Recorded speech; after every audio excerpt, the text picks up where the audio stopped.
Welcome to Jaya's homely kitchen. ഇന്ന് നമുക്ക് ചപ്പാത്തിയുടെ കൂടെ കഴിക്കാവുന്ന എളുപ്പം തയ്യാറാക്കാവുന്ന ഒരു പരിപ്പ് കറി എങ്ങനെയാണെന്ന് നോക്കാം. ഇതിന് വേണ്ട ഇൻഗ്രീഡിയൻസ്: ഞാൻ 200 ഗ്രാം സാമ്പാർ പരിപ്പ് 2-3 വെള്ളത്തിൽ നന്നായിട്ട് കഴുകി വെച്ചിട്ടുണ്ട്. ഇത് കുതിർത്തിട്ടില്ല, ഉടനെ കഴുകി എടുത്തതാണ്. 2 ടീസ്പൂൺ എണ്ണ, പിന്നെ വേണ്ടത് ഒരു സവാള കുറച്ച് വലിയ കഷ്ണമായിട്ട് കട്ട് ചെയ്തിട്ടുണ്ട്, ഒരു തക്കാളി, 1 ടീസ്പൂൺ മുളക് പൊടി, 1/2 ടീസ്പൂൺ മല്ലിപ്പൊടി, ഉപ്പ് ആവശ്യത്തിന്, 1/2 ടീസ്പൂൺ ജീരകം, കുറച്ച് മല്ലിയില, ഒരു 7-8 വെളുത്തുള്ളി, 1/4 ടീസ്പൂൺ മഞ്ഞൾപ്പൊടി, 1/4 ടീസ്പൂണിലും കുറവായിട്ട് കായപ്പൊടി, ആവശ്യത്തിന് വെള്ളം. ഇതെങ്ങനെയാണ് തയ്യാറാക്കുന്നതെന്ന് നോക്കാം. ഒരു കുക്കർ എടുത്ത് പരിപ്പും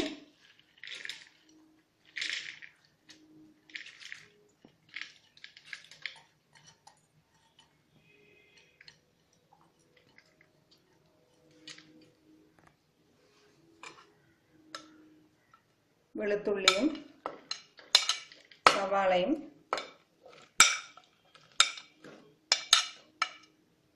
തക്കാളിയും മുളക് പൊടിയും മല്ലിപ്പൊടി, ഉപ്പ്, മഞ്ഞൾപ്പൊടി, എടുത്തു വച്ചിരിക്കുന്ന പകുതി മല്ലിയില എന്നിവ ആവശ്യത്തിന് വെള്ളം ഒഴിച്ച് നന്നായിട്ട് വേവിക്കണം.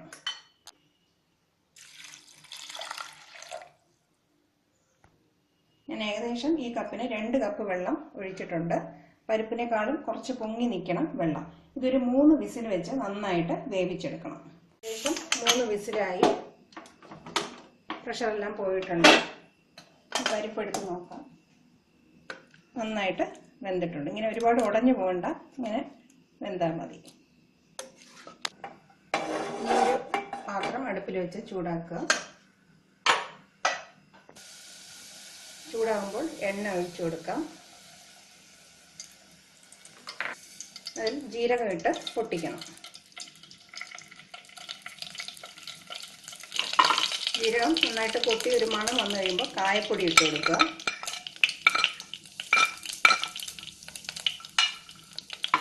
പരിപ്പും കൂടി ചേർത്ത് കൊടുക്കാം.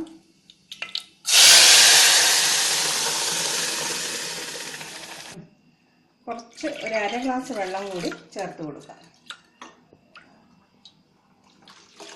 ഇതൊരു 2 മിനിറ്റ് നന്നായിട്ട് തിളപ്പിക്കണം.